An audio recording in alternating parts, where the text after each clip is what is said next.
Popsicles, sprinklers, a cool breeze. Talk about refreshing. You know what else is refreshing this summer? A brand new phone with Verizon. Yep, get a new phone on any plan with Select Phone Trade-in and My Plan. And lock down a low price for 3 years on any plan with My Plan. This is a deal for everyone, whether you're a new or existing customer. Swing by Verizon today for our best phone deals. 3-year price guarantee applies to then current base monthly rate only. Additional terms and conditions apply for all offers. I wish somebody taught me how to regulate my emotions. No one ever taught me that you're allowed to be sad. Heartbreak hits hard, and yet managing romantic grief is so often left out of the conversation. On the season finale of Mind If We Talk, host and licensed therapist Hesu Jo is joined by dating coach and podcast host Sabrina Zohar. Together, they unpack her journey through heartbreak, the boundaries she's built, and the self-worth she's reclaimed. The end of a relationship might break you in the moment, but looking for help with the grief can bring some fresh perspective and build you in the long run. Catch every single episode of Mind If We Talk, including this one, wherever you get your podcasts. Listen and follow today. This summer, Instacart is bringing back your favorites from 1999 with prices from 1999. That means 90s prices on juice pouches that ought to be respected, 90s prices on box mac and cheese, and 90s prices on ham, cheese, and cracker lunches. Enjoy all those throwbacks and more at throwback prices, only through Instacart. $4.72 maximum discount per $10 of eligible items. Limit 1 offer per order. Expires September 5th while supplies last. Discount based on CPI comparison.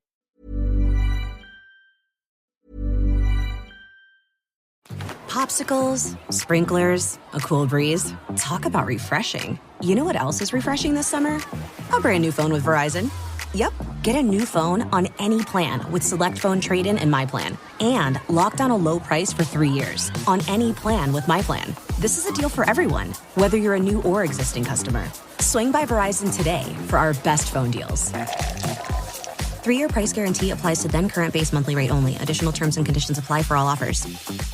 This summer, Instacart is bringing back your favorites from 1999 with prices from 1999. That means 90s prices on juice pouches that ought to be respected, 90s prices on box mac and cheese, and 90s prices on ham, cheese, and cracker lunches. Enjoy all those throwbacks and more at throwback prices, only through Instacart. $4.72 maximum discount per $10 of eligible items. Limit 1 offer per order. Expires September 5th while supplies last. Discount based on CPI comparison.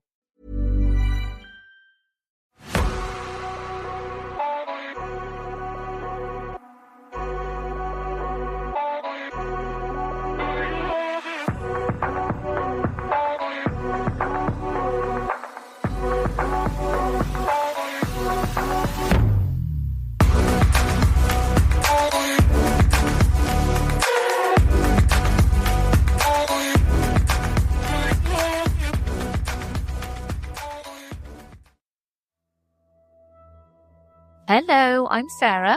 I'm Toby. And welcome to the first day of Season of the Witch. I've got one long spooky witch story to share today. This one is quite infamous in British lore. And it's really interesting, this story. I love it. But first of all, we have a couple of new patrons. Samantha Beecham. Hi, Samantha. Thank you so much for supporting the podcast. We really, really appreciate it. Yes, thank you. And I have Jade Joycey. Hi, Jade. Thank you so much for supporting the podcast. We really, really appreciate it. Thank you.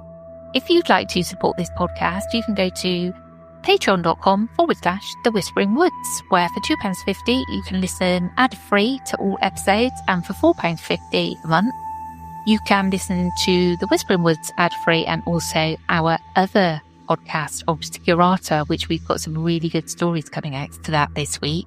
We are also on Apple Premium, where for $4.99 a month you can listen to both podcasts ad-free. Right, Season of the Witch. So excited for this. If you missed it yesterday on the Haunted episode, for the month of September, we are doing Season of the Witch, so everything will be connected to witches and witchcraft, and we'll be going across Europe and various places to look at witch trials, infamous witches, Reddit stories about witches, all that kind of thing. Are you ready for the story? Yes, I am. Mother Shipton's story begins in the late 15th century in Knaresborough, a market town nestled under cliffside ruins of a castle. According to tradition, Ursula Southvale was born around 1488 in a damp cave by the river, a cave that locals already regarded with dread. Her mother Agatha was just 15, unmarried and alone, cast out of the village after refusing to name the baby's father. On the night of Ursula's birth, a violent storm raged. Thunder crashed, lightning flashed, and when the infant finally emerged, she did not cry, but cackled, or so the tales claim. The storm fell silent at that eerie moment, leaving those who heard it certain that something supernatural had occurred. Ursula's appearance did little to dispel the whispers of witchcraft. Later accounts describe her as deformed and unnaturally ugly even from birth. A hunchbacked child with bulging, goggling eyes and a twisted face dominated by a massive crooked nose. Rumours spread that her father might be the devil himself, invited by Agatha's desperate witchcraft or sinful liaison. In the superstitious climate of the late medieval period, such a tale found fertile ground. Any woman living apart was suspect, and a girl born under such circumstances was easily branded a devil's bastard by frightened neighbours. For the first 2 years of her life, Ursula remained with her ostracised mother in that cave on the riverside, surviving on charity and what nature provided. The cave itself held a frightful fascination. Beside it trickled a spring-fed pool, its rock face eerily skull-shaped and known for its power to turn things to stone. Villagers avoided this dropping well, believing it cursed, a place where evil magic seeped from the earth.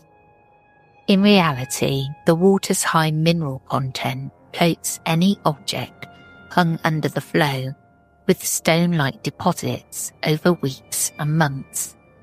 But to 15th century eyes, a cave with a petrifying well seemed like the very work of sorcery. It's no wonder rumours painted young Ursula as a witch's child, nourished on the devil's water.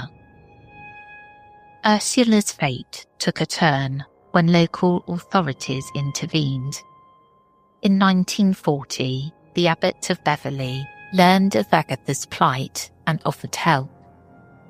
The abbot arranged for Agatha to be taken to a distant convent in Nottinghamshire, where she lived out her days in strict penance, never seeing her little girl again.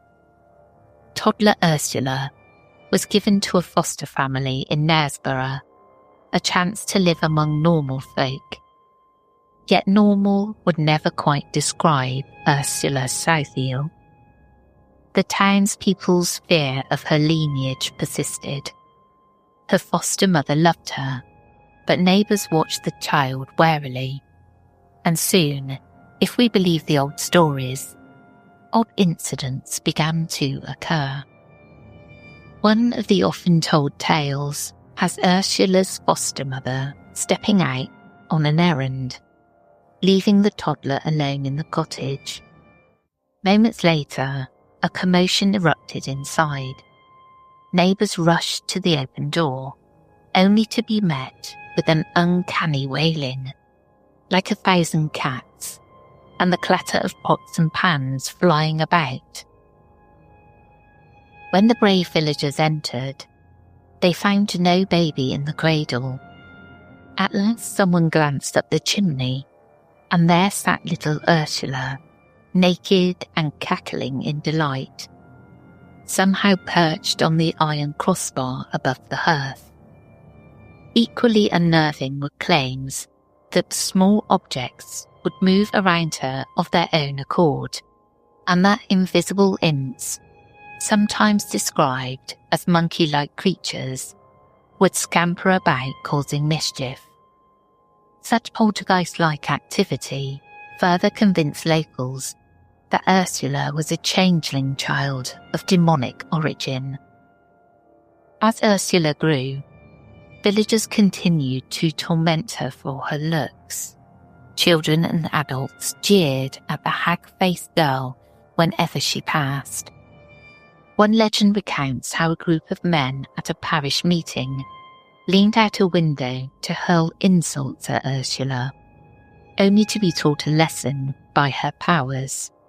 After she walked by, the men sat back down to resume busyness, when suddenly the ringleader's stiff lace collar, his fashionable ruff, transformed into a wooden toilet seat, clamping around his neck. The fellow next to him broke into laughter, but as he did, his hat was mysteriously replaced by a chamber pot, drawing gales of laughter from the rest. And when the master of the house came running to investigate the uproar, he found he could not fit through the doorway. A pair of horns had sprouted from his forehead, barring the way. These absurd tricks vanished shortly after, leaving the victims red-faced. Superstition promptly did the rest. The townsfolk concluded that mocking Ursula was dangerous, and they began to leave the strange girl in peace. Ursula learned early that solitude was safer. She spent her youth wandering the woods on the edge of town, notably the very forest and cave where she was born. In the green seclusion of the riverside glen, she felt at home. There she studied nature's secrets, gathering herbs and learning their healing properties. Over time, the outcast child grew into a keen herbalist. Those who once shunned her began, cautiously, to seek her out for remedies. The same villagers who had laughed at Ursula's ugliness started to respect her as a cunning woman, with knowledge of cures beyond their understanding. In a community with little access to formal medicine, Ursula's skills with potions and poultices gave her a measure of acceptance and a new title. Though still young, she was now often called Mother Shipton, a name reflecting both matronly wisdom and perhaps a sly nod to her marriage, which was soon to come. At age 24, Ursula surprised everyone by finding love. She met a local carpenter from the nearby city of York, named Tobias Shipton, and in 1512 became his wife. How could this plain, hideous woman attract a husband? Villagers gossiped that Toby must have been bewitched into marrying her. In truth, we know little of Tobias Shipton, but folklore imagines him as a kind soul who saw past Ursula's appearance. The two settled in the village of Shipton, perhaps Tobias's hometown, and by all accounts were content in their brief time together. Mother Shipton, as she was now truly called, continued her herbal practice, and clients came from further afield, seeking the wise woman's counsel. One anecdote from this period shows Ursula's growing reputation for otherworldly insight. A neighbour came to Mother Shipton in distress. Someone had stolen her new smock and petticoat from the washing line. With calm assurance, Ursula told the woman to meet her at the market cross next morning, promising that the thief would be revealed. Skeptical but desperate, the neighbour did as instructed. The next day in the town square, a known local woman suddenly burst into a bizarre performance. She donned the stolen smock over her clothes, clutched the petticoat in hand, and danced through the street. In front of a gathering crowd, the thief capered straight up to Mother Shipton and sang out loud, "I stole my neighbour's smock and coat. I am a thief, and here I shan't," before meekly handing back the garments with a curtsy. The spell, for it seemed like one, then broke, leaving the thief mortified and the town astounded. Such was Mother Shipton's justice, quirky, merciless, and undeniably effective. But tragedy was never far from Ursula's life. Within only 2 years of marriage, Tobias Shipton died suddenly in 1514. Grief-stricken and now blamed by some for her husband's demise, Ursula found herself once again isolated. Cruel tongues whispered that perhaps she had cursed Toby herself. Unable to bear the scorn, Ursula retreated permanently to the one refuge she had always known, the forested cave of her birth. There, amid the dripping limestone and ancient trees, she lived apart from normal society, the archetypal solitary witch. Yet people still sought her out. In fact, it was during these later years in the woods that Mother Shipton's fame truly spread. Settling back into the cave by the petrifying well, Mother Shipton continued brewing herbal cures for those brave enough to visit. Her lonely existence only fed the legends. She was now an older woman, in her 40s and 50s, and, as folk said, the oldest woman in the village. Mother in more than name. Rumours held that she communed with spirits and demons in the dark of night, but many locals suffered ailments or misfortune still knocked on her door seeking help. Over time, Ursula's demeanour warmed, and she became almost benevolent toward her community. She helped the sick, delivered babies, and provided charms against bad luck. In return, she was generally left in peace in her woodland abode. It was during this final chapter of her life that Mother Shipton began to demonstrate the second sight. Initially, her prophecies were modest: personal fortunes, missing items, small village happenings. Locals whispered that Mother Shipton sometimes knew things she had no way of knowing, or that her casually spoken predictions proved uncannily true. Gaining confidence, she expanded her visions. Soon she was pronouncing on larger matters, events in the kingdom, the fates of nobles and monarchs, even the future of the world. If earlier generations had feared her as a witch, many now revered her as a prophetess. But by the 1530s, tales of Mother Shipton, the Yorkshire Sibyl, had begun to travel beyond Knaresborough. Mother Shipton's prophecies are a heady blend of genuine historical memory and later embellishment. Very few were written down in her lifetime. Instead, they were preserved in oral tradition and first printed decades after her death. That said, several specific predictions attributed to her became famous and were believed by many in the 16th and 17th centuries. One early prophecy was local and cryptic. Mother Shipton supposedly said, "Water shall come over Ouse Bridge, and a windmill shall be set upon a tower, and an elm tree shall lie at every man's door." To the people of nearby York, this sounded like nonsense, until years later, when the city installed a pumped water system. Engineers ran pipes, made of elm wood, across the River Ouse Bridge, leading to a pumping windmill atop a tower, bringing running water to virtually every household's door. What had seemed gibberish was suddenly a precise description of modern plumbing.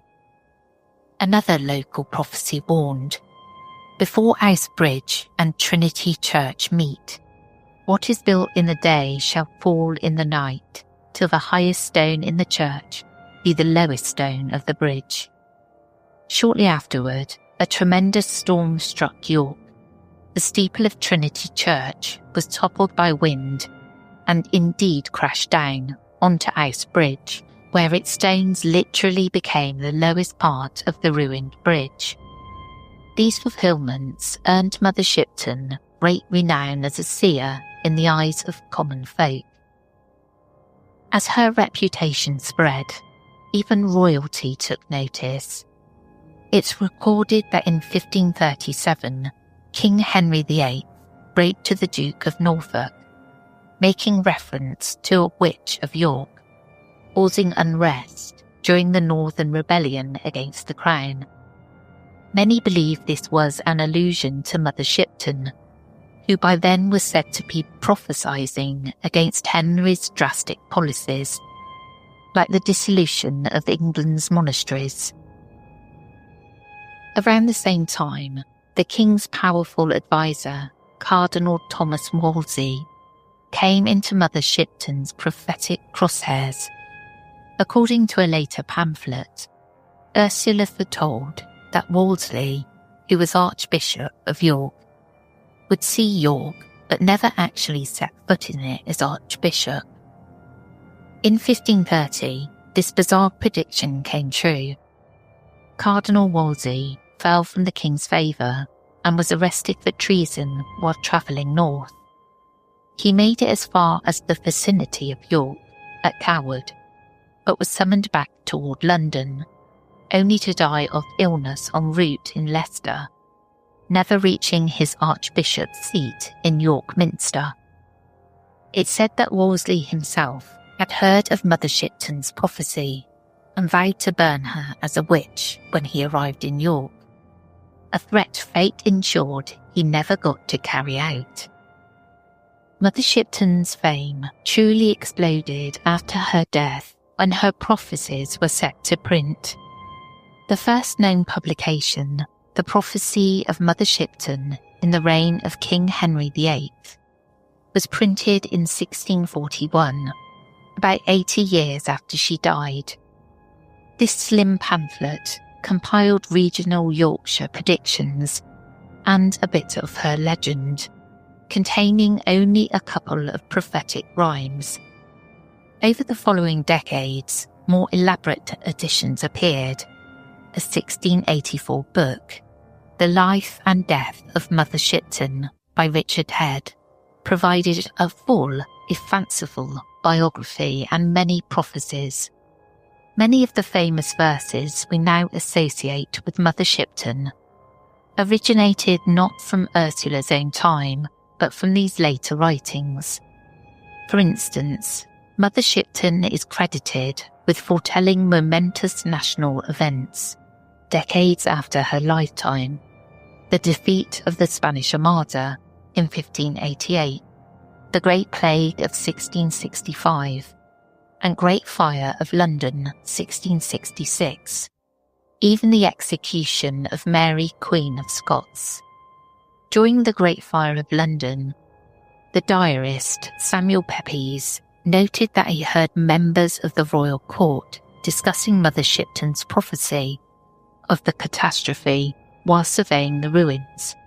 Her name was on the lips of the highest in the land, spoken in awe. Some prophecies attributed to her were eerily accurate, albeit possibly invented after the fact. She supposedly predicted the English Reformation, when the Catholic abbeys would be pulled down, the English Civil War of the 1640s, and even the rise of Queen Elizabeth I, who was a child in Mother Shipton's time. However, Mother Shipton's legend didn't stop at real history. It grew into the realm of science fiction as the centuries passed. By the Victorian era, enthusiasts had published sensational verses under her name that seemed to foresee modern inventions and wonders far beyond the 16th century. In 1862, a bookseller named Charles Hindley printed an extremely popular collection of Mother Shipton's prophecies, which included lines like, "Carriages without horses shall go, and accidents fill the world with woe. Around the world thoughts shall fly, in the twinkling of an eye. Underwater men shall walk, shall ride, shall sleep, shall talk. In the air men shall be seen, in white, in black, in green. Iron in the water shall float, as easy as a wooden boat. The world to an end shall come, in 1881. These verses uncannily describe automobiles, telegraphs, or the internet, thoughts flying in the twinkling of an eye, submarines, airplanes, and iron steamships, even an alleged doomsday in 1881. They caused a sensation. In 1881, many people actually panicked, praying in churches as the year approached its end, fearing Mother Shipton's end-of-the-world prediction might come true.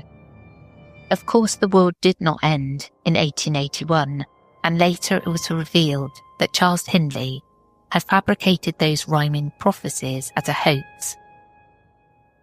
Hindley himself admitted he concocted the famous House of Glass, Crystal Palace, and world-to-end lines to fool the Victorian public. Stripping away the inventions, what can we say of Mother Shipton's real prophetic legacy?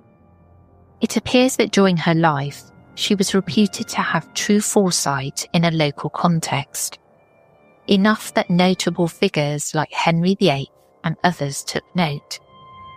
After her death, the legend grew with each retelling. By the 17th century, she was venerated as the English Nostradamus, credited with almost every notable event that happened since. An often quoted story claims that Prince Rupert, a commander in the English Civil War, exclaimed, "Now Shipton's prophecy is out," upon hearing of the Great Fire of London, implying her prediction had been fulfilled. Mother Shipton's life ended, according to most sources, in 1561, at the ripe age of 72 or 73. It's said that she herself calmly predicted the date of her own death, and indeed bade farewell, knowing her time had come. She was reportedly denied burial in consecrated churchyard soil. Not surprising, given the church's disdain for reputed witches. Instead, legend holds she was buried in unmarked ground somewhere on the outskirts of York, perhaps near Clifton. Her grave lost to history. Yet in many ways, Mother Shipton never truly died. Her prophecies, real or imagined, lived on in chapbooks and oral tradition. By the 17th and 18th centuries, she'd become a figure of fireside lore across Britain, a symbol of the uncanny wise woman who could predict the fates of kings and nations. Today, Mother Shipton's name is inseparable from the place she was born, that damp cave beneath a cliff, beside a dripping holy well.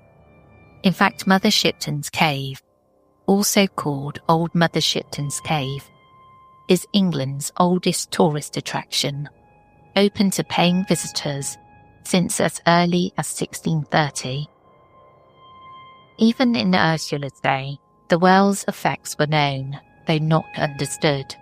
The spring water emerges from deep underground through limestone rock, picking up an unusually high content of dissolved minerals like calcium, carbonate and sulfate. Where the water spills over the cliff, it clings to the surface and anything hanging there, leaving behind mineral deposits that harden into a stone-like crust. Over weeks and months, porous objects such as cloth, twigs or teddy bears in modern practice become heavy and stiff as rock. Of course, nothing truly turns to stone. It is essentially a very fast natural process of encrustation, similar to how stalactites form. But in the earlier centuries, this seemed like outright magic. Locals believed the well was cursed, perhaps by Mother Shipton, or by evil forces associated with her. They feared that to touch the waters could turn you to stone as well. One particularly chilling Mother Shipton prophecy still lingers in local lore. The world shall end when the High Bridge at Knaresborough is thrice fallen. The High Bridge in question is an ancient stone bridge spanning the Nid. Historically, it has collapsed twice, once in the 17th century and again in the 19th, each time rebuilt. Having fallen twice, locals half-jokingly eye it with suspicion, hoping the third time never comes, for more reasons than one. While few seriously believe the world would literally end, the old rhyme is often recalled whenever the bridge needs repairs. A testament to how ingrained Mother Shipton's apocalyptic warning has become in the town's collective psyche. Folklore like this shows how a legend can entwine itself with a community's sense of place and destiny. Popsicles, sprinklers, a cool breeze. Talk about refreshing. You know what else is refreshing this summer? A brand new phone with Verizon. Yep, get a new phone on any plan with Select Phone Trade-in and My Plan. And lock down a low price for 3 years on any plan with My Plan. This is a deal for everyone, whether you're a new or existing customer. Swing by Verizon today for our best phone deals. 3-year price guarantee applies to then current base monthly rate only. Additional terms and conditions apply for all offers. Consider this your sign to skip the what's for dinner debate tonight. Outback Steakhouse has a 3-course meal starting at just $14.99. Start with soup or salad, then take your pick of down-under entrees, like our juicy towering burger or flame-grilled shrimp. And for dessert, New York-style cheesecake, plus $8 cocktails all day, every day. 3 courses, starting at $14.99. Tell the group chat you'll see them at Outback. Price and participation may vary. What an amazing story. I'd really love to go and stick something in the well. I doubt if it happens like instantly turning to stone. But yeah, I'd love to go. Yeah. I really would. And there's so much to this story that she could tell the future like Nostradamus. Obviously, it sounds like it got exaggerated. But I'm quite interested in the bridge story, that if it falls down for the 3rd time, that's it. That's the end of the world. And it's already fallen twice. Yeah. Just be careful around the bridge, folk. Just be careful. Well, that's the end of this episode. I hope you enjoyed and we'll catch up with you again soon. We will indeed. I'll catch up with you on Wednesday for some more witchy stories. Not forgetting Tuesday and Thursday if you're tuning in for Obscurata. And then Toby will be back again on Thursday for an extra about another witch. And then Sunday we'll be returning for the haunted episodes. And just a reminder, these last haunted episodes will run up till the end of September, and then we won't start them again until like May next year. But yes, in that episode we are going to a haunted, witchy place, which I'm excited about. I'm excited about all of this because I love witchy stuff. Yeah, because you are one. Yes. Take care, everyone. Goodbye.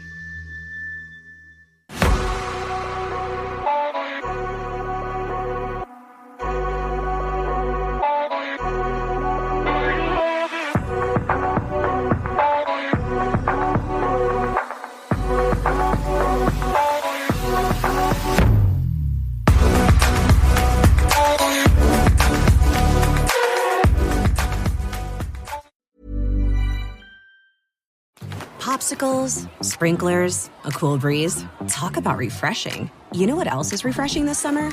A brand new phone with Verizon. Yep, get a new phone on any plan with Select Phone Trade-in and My Plan. And lock down a low price for 3 years on any plan with My Plan. This is a deal for everyone, whether you're a new or existing customer. Swing by Verizon today for our best phone deals. 3-year price guarantee applies to then current base monthly rate only. Additional terms and conditions apply for all offers.